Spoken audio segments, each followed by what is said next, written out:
കുട്ടികളുമായിട്ടുള്ള യാത്രകളൊക്കെയും എൻജോയബിളും stress free ആക്കണമെന്ന് ആഗ്രഹിക്കുന്നവരാണ് നമ്മളൊക്കെയും. അതുകൊണ്ട് തന്നെ ഞങ്ങളുടെ യാത്രകളെല്ലാം എയർപോർട്ട് ലോഞ്ചുകൾ യൂസ് ചെയ്യാനായിട്ട് ഞങ്ങൾ ശ്രമിക്കാറുണ്ട്. കഴിഞ്ഞ തവണത്തെ ഞങ്ങളുടെ യാത്രയിൽ കൊച്ചിൻ എയർപോർട്ടിലെ എർത്ത് ലോഞ്ച് ഞങ്ങൾ യൂസ് ചെയ്തിരുന്നു. അതിൻ്റെ എൻട്രൻസിൽ തന്നെ ഡ്രീം ഫോക്കിൻ്റെ ഒരു സ്ക്രീൻ വെച്ചിട്ടുണ്ട്. അതിലുള്ള ബാർകോഡ് സ്കാൻ ചെയ്ത് കഴിഞ്ഞാൽ നിങ്ങളുടെ കയ്യിലുള്ള കാർഡുകൾ ഇതിൽ എലിജിബിൾ ആണോ എന്ന് അറിയാൻ പറ്റും. ഞാൻ ഉപയോഗിച്ചത് യൂണിയൻ ബാങ്കിൻ്റെ പ്ലാറ്റിനം റുപ്പേ കാർഡായിരുന്നു. ഇതുകൂടാതെ ഓൺലൈനായിട്ട് നിങ്ങൾക്ക് ഡ്രീം ഫോക്കിൻ്റെ വെബ്സൈറ്റ് കയറിയും ചെക്ക് ചെയ്യാം. നിങ്ങൾ എലിജിബിൾ ആണെങ്കിൽ വെറും 2 രൂപയ്ക്ക് നിങ്ങൾക്ക് ഈ ഫുള്ള് ലോഞ്ച് അക്സസ് ചെയ്യാനായിട്ട് പറ്റും.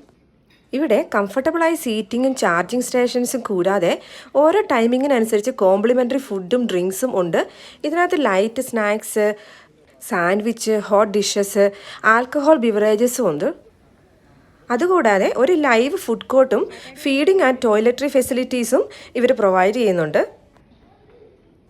വളരെ കൺവീനിയൻ്റ് ആയിട്ട് യൂസ് ചെയ്യാൻ പറ്റിയ ഇത്ര ലോഞ്ചുകൾ നമ്മുടെ ദൂരയാത്രകളിലൊക്കെ നമ്മളെ നല്ല റിലാക്സ് ചെയ്യാനായിട്ട് സഹായിക്കും. ചെക്ക് ഇൻ ചെയ്ത ശേഷം നമുക്ക് കിട്ടുന്ന ബോർഡിംഗ് പാസും നമ്മുടെ എലിജിബിൾ കാർഡുമാണ് ഇവരുടെ റിസപ്ഷനിൽ കാണിക്കേണ്ടത്. എയർപോർട്ട് ലോഞ്ച് അക്സസ് ചെയ്യുന്ന സേവിംഗ് അക്കൗണ്ടുകൾ ഒട്ടുമിക്ക ബാങ്കുകളും ഇപ്പം പ്രൊവൈഡ് ചെയ്യാറുണ്ട്. അതുമാത്രമല്ല ഇതിന് സെപ്പറേറ്റ് ഫീസോ അല്ലെങ്കിൽ നമ്മുടെ അക്കൗണ്ടിലൊരു പ്രത്യേക എമൗണ്ട് ബാലൻസ് വേണമെന്ന നിബന്ധനയോ ഒന്നുമില്ല.